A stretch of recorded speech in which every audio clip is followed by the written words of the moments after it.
Welcome back to another episode on Norrie Factory on the 32 GTR. We're still waiting on the car at the moment. It's going to be a couple of weeks away with all the paint and an engine as well. We've got to sort that out now. As you would have known from the last video, we got rid of the HKS 2.8. It didn't sort of suit us for the outcome of the build. So we're still looking for a motor, most likely going to build one. But today we're going to work on getting the subframe ready, which is all set up and ready to go.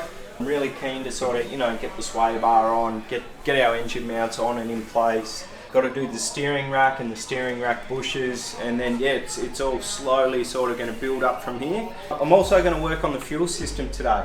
So I'm going to pull out this Powerhouse Racing in-tank fuel hanger. It's got two twin Walbro 460s.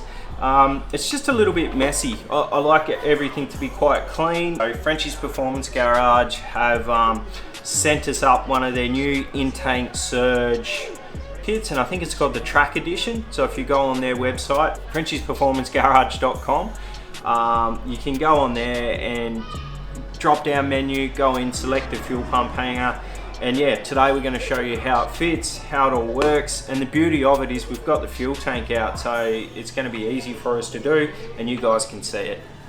Righto, so this is the Frenchy's Performance Garage kit.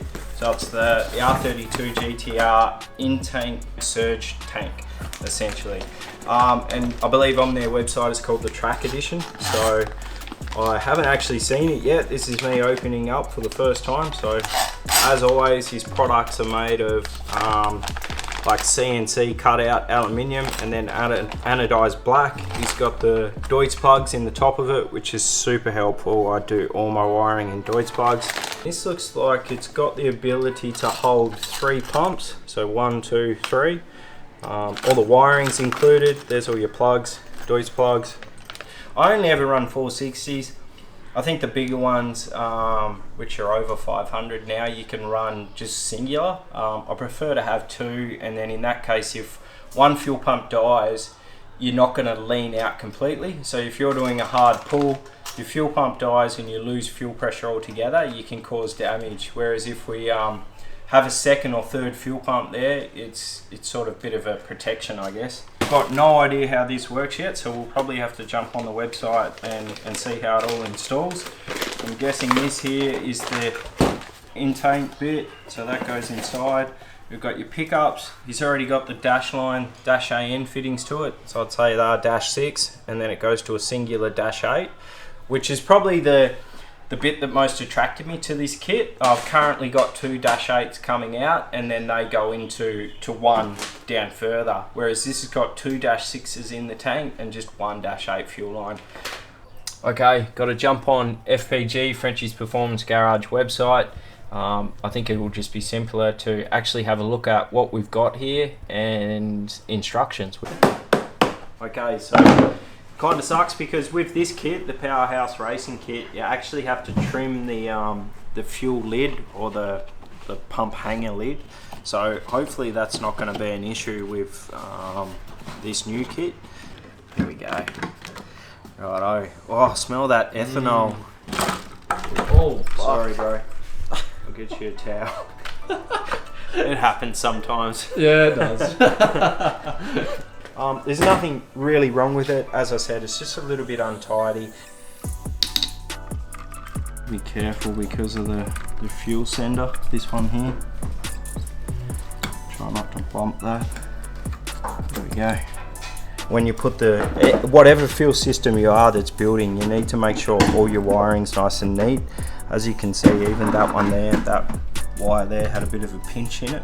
When you're doing a hard pull or even on the dyno, the secondary pump only comes on at above 3000 RPM and a certain load through the Howtech.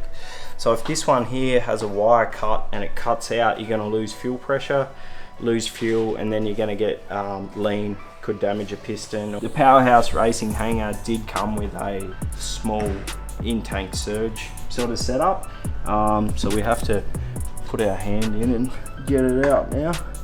So now now I have to undo it. So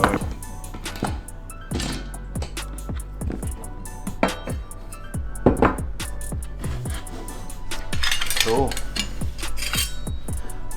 So there's a little ball here which sort of floats from side to side, and that lets you fuel in through the hole. Of course there's fuel going to be over it as well, but when you go below sort of half a tank, instead of getting a surge where the fuel would slosh around, this stops it. I don't know, I wouldn't say it did a great job, because I was still getting, as soon as I went under half a tank, quarter of a tank around a corner, I was getting a lot of fuel surge. So it may have helped, but it's definitely not like a baffle. It's going to fit the fuel level sender. If you look right down in there, you can see how the fuel level sender works. It's just a potentiometer, and it goes across all those small little circuit lines, and it sends a different current or a different resistance up to the fuel level gauge, and that's how you get your fuel level. So the fuel level sender just clips in, so push it in, clip it forward, and then you use a cable tie to stop it from sliding back. So pretty cool little design. Get the dogs. Get the dog.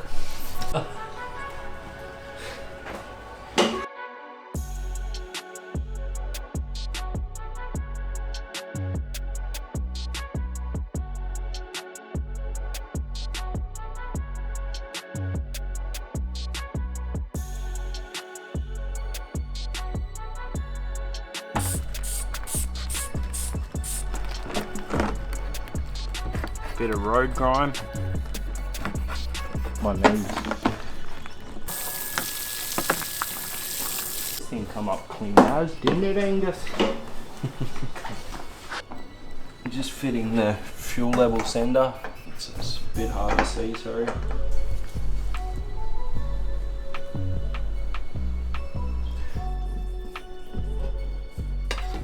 We need to measure it from two parts either end of where it's sitting. We'll just use a metal ruler, and we have 282.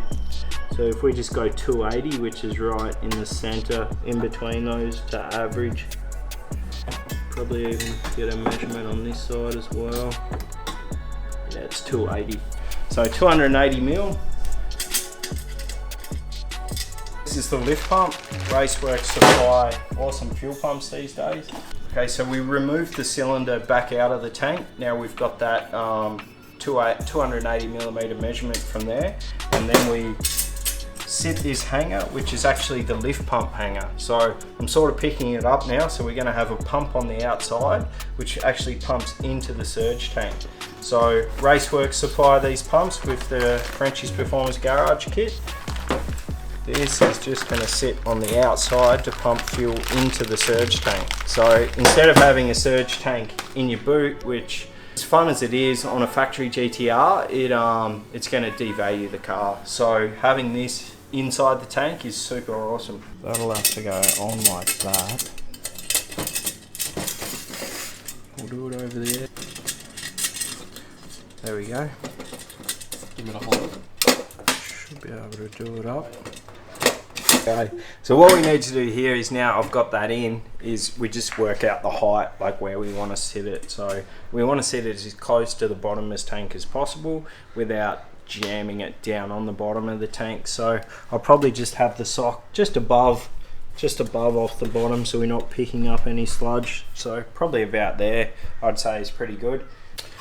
So now we've finished all that, I've got this unit all together, and it's a really cool setup. So this is going to be your in-tank surge tank. So instead of having a out of the fuel tank surge tank in your boot, which some of us don't really want if you want to keep it looking pretty stealthy or just standard. So this is an awesome idea. So this intake surge tank drops down in.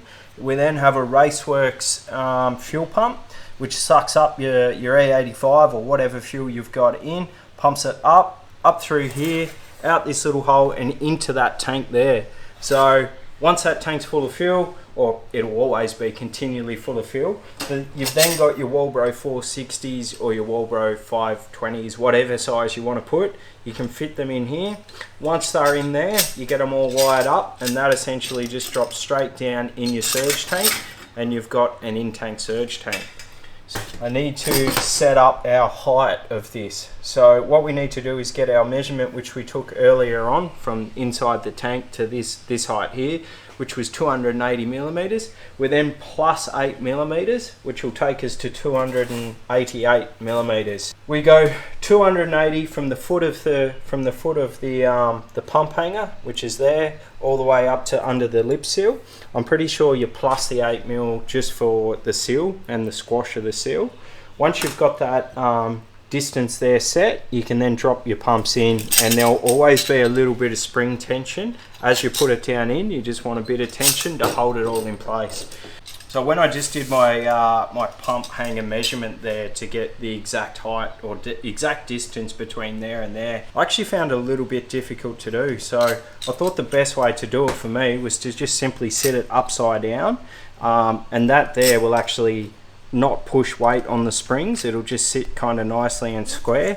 Then you can get your ruler and just do your measurement from there up to the feet. Found that was probably the easiest way for me to do it. The other way is to lie it down and just get a pen mark and draw from there to there.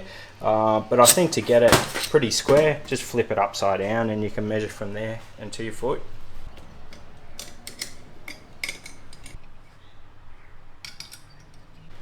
Righto, so I've got the Walbro 460s in. They fit in nicely.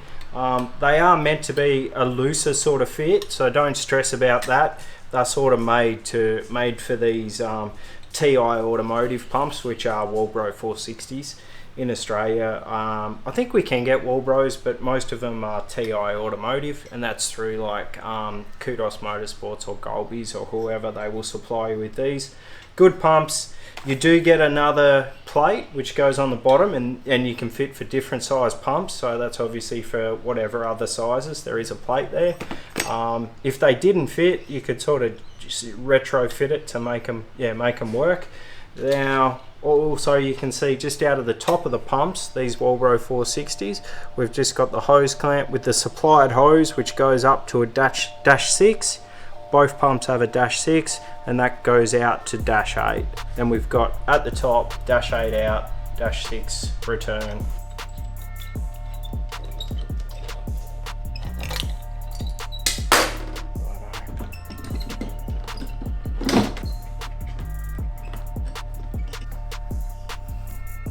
Awesome. Another quick job we got to do while everything's out and spread apart is I've got these new front drive shafts. Now they were new when I fitted it probably 6 months ago, or new when I fitted them 6 months ago. Was a little bit naive and I didn't paint them, and what they come wrapped in the brown paper, you know, the brown paper all your car sort of parts come in, which is a bit oiled, which was great and it looked nice and clean, so I thought I wouldn't paint it. But as soon as it got any moisture on it, especially when I was washing the car, these got rust on them. So I've rubbed them back, sanded them all down and just rubbed them back with like 600, and we're going to chuck some paint on those too today. So I didn't want to strip them down and get them powder coated. I thought we'd just, you know, paint them. At the end of the day, they're only drive shafts, so.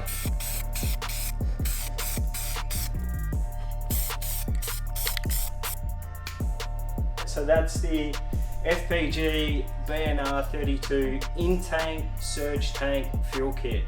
So awesome kit. It's got everything you need. Racework supply pump, which supplies pump into a baffle inside the tank. Then you've got your twin Walbros or even 3 Walbros or whatever size pump, brushless pumps even if you wanted to, in there, and that just supplies the fuel up. I don't know what this kit's been tested to, but I believe 800,000 horsepower, no worries. It's a really unique idea, and it also allows us to keep the car standard, and we don't have to have a surge tank or loud noisy pumps in the boot area. Awesome kit. Thanks for watching. Don't forget to comment. Appreciate the support.